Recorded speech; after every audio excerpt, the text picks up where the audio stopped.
Hey guys, welcome back to my channel. My name's Caitlin if you're new here, and if you're not, I love you. Welcome back. Today's video is going to be about why having no friends was the best thing I ever did for myself. Just a little disclaimer, this advice is only for people who want it or it resonates with. It's definitely not for everybody. If you watch this video and you relate to any of the things I'm gonna say, then maybe you should try it out for a little bit.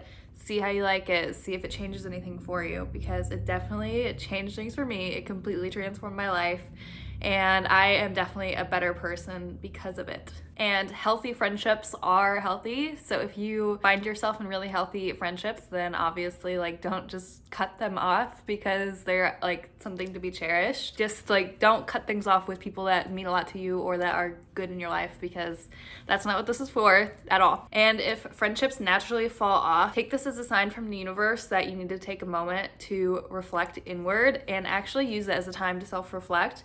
Just like romantic relationships, you don't want to just hop from one friendship to the other, especially if you are a really heavily attached person, you want to do everything with your friends. Don't just friendship hop like you would relationship hop. Don't do those aren't healthy, so we don't want to do those. So lesson 1, learning how to be alone. This is really hard, especially if you are a really heavily attached person like I was. You want to do everything with your friends, you just need someone to be around you all the time in order to do stuff. If you are that person, learning to be alone is gonna be really hard and really scary, but you have to. It pushes you out of your comfort zone, and forcing yourself to be alone and purposefully have that alone time makes you more comfortable with doing stuff alone. And I was that chronic inviter. I would literally always invite my friends for the most mundane things, every meal, every little task, every errand, and that can be fun, but also there's a difference between doing it for fun and doing it because you can't stand being alone with your own thoughts. Obviously, reflect inward and determine which one you are, because if you are just doing it for fun, then it's one thing, but if you notice that you are probably doing it because you can't stand the thought of being alone, then that's another, and you were just like me. So forcing yourself to be alone with those thoughts makes you realize that they really aren't that scary, and they're just feelings, and feelings are meant to be felt. And there's a reason you were feeling those feelings, which is a whole nother topic, but you are supposed to feel feelings, especially scary ones, so it's fine. You'll be fine. Just trust me. And being alone really builds your confidence and helps you realize what you really truly do and don't like. Because I found that when I was constantly with people, they would also invite me to stuff, and I'd just be okay, I want to do stuff with other people. I want to be with other people, and any excuse to go do stuff, it was good with me. So I was really down for whatever, and I didn't realize that I didn't like certain things, as stupid as that sounds. I didn't realize what I liked and didn't like because I was just always wanting to be around people. I never wanted to be alone. So whatever took me away from alone time was good. And that is not a healthy mindset to be in, but I was there. And if you're watching this video, you might be too. But by building your confidence, you'll automatically be more in tune with yourself and what feels good and what doesn't, and what you like and what you dislike. And you will find yourself not wanting to be in environments that don't suit you, and what environments or people take away your energy more than give you energy. Lesson number 2, being alone helps you discover you. So basically, going off of what I was just saying, once you build some confidence in doing stuff alone, you will start to find out what you do and don't like. No offense, but if you are the person that's a chronic inviter and always around other people and never wanting to be alone with yourself, you are probably a very bland person right now, and not deep down inside, not the real you, but on the outside, on the surface level, you probably are right now.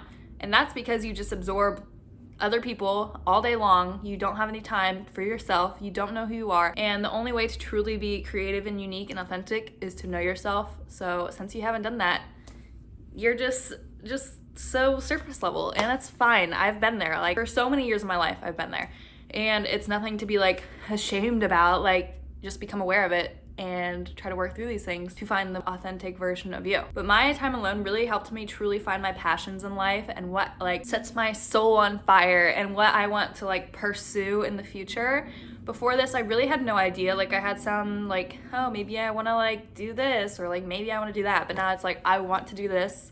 I need to do this. This is how I like know that I will be happiest, at least for now. Like obviously people change, people grow, but like in this very moment, I know exactly what I'm like working towards. I know the person that I want to be in the near future. And I know myself, I know my passions, and I know that I need to like work on those passions and my creativity. So being alone really helps you come in contact with who you truly are, and it helps you find your creativity, find your passions, and especially if you're feeling really lost in life, which you might be, you could have no idea what you want to do, no direction in life, and then deep dive into yourself and find out, oh, I actually am very passionate about this one topic. And then it's like, oh, that's exactly like what I want to pursue. And then you can be like really talented and have a great career or great social life in that, like whatever. However that wants to take you, it can and will, but you need to do the work and dive into yourself and find yourself first. I also, during this period, came to terms with who I am for the very first time in my life. Like I knew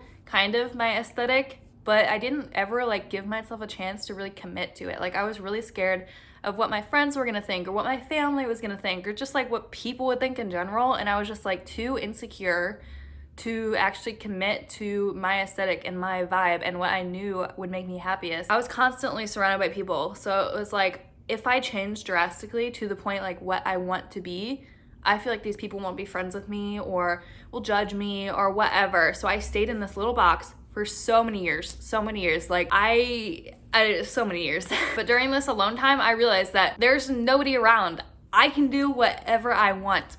And I did it, and it felt great, and it felt like at home. I felt at peace being who I am on the inside, reflected on the outside.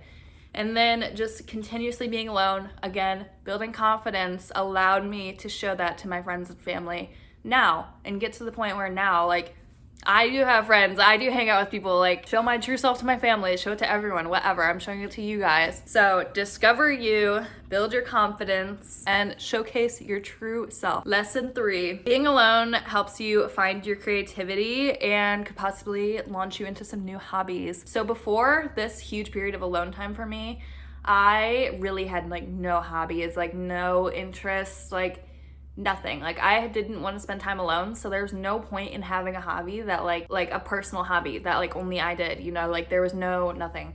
And I know there are a lot of other people like this, that you just like you get home at night and all you do is like go on the internet because that's like all you have. And that's not a true hobby. Once you start to be able to gauge what you actually do like and don't like, you'll naturally gravitate towards things that you do like and that inspire creativity or that like make you feel good or make you feel relaxed or whatever. You will naturally gravitate towards those, and those could be your hobbies. Like you might find something that you absolutely love, but you would never have found it if you didn't give yourself this alone time to really like dive into yourself. Light died, so if the lighting is much worse, I'm sorry, but we're gonna continue, and hopefully it doesn't affect everyone too bad. Lesson 4, being alone gives you the opportunity to truly focus on yourself, and not just internally, like I've been talking about, and like getting to know yourself. It also helps you to focus on yourself physically and your health and just like your external well-being. If you're someone who puts everyone else above yourself, then you most likely have neglected your looks and your health for a very long time. And once again, I've been there, so shocker. Being alone gives you that time back to focus on your health, focus on your well-being, and focus on your looks. So basically, you're gonna be healthier, mentally stable, and hot as fuck if you have some alone time. But you can finally work out, you can cook healthy meals, you can stretch, you can get flexible. Invest your time in like your physical health and your looks and whatever, and like explore new makeup techniques or like look at new fashion styles and like explore that way. So many things that like will enhance your physicality and like how you look and how you perform and how you like are, and it'll just help you be like the best version of yourself and show up as the best version of yourself. Tip 5. So I kind of already touched on this one, I kind of already said it, but being alone helps you figure out what takes away your energy more than gives you energy in the form of like creative energy or an inspiration or anything like that. And you will be able, once you're in tune with yourself, you will be able to tell what like zaps your energy away right away. Like you will be able to feel it.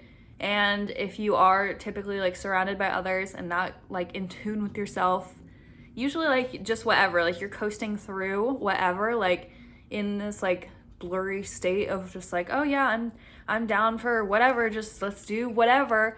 But you don't really realize like if it takes away your energy or not. And being in tune with yourself, you can tell what takes away your energy, what makes you feel like, ugh, damn, like I'm tired, like I can't do this right now, you know? And what like actually is like filling your cup, what is like putting creativity in your mind and you feel like inspired and like you want to go create or you want to go like connect or you just like feel at peace or at home.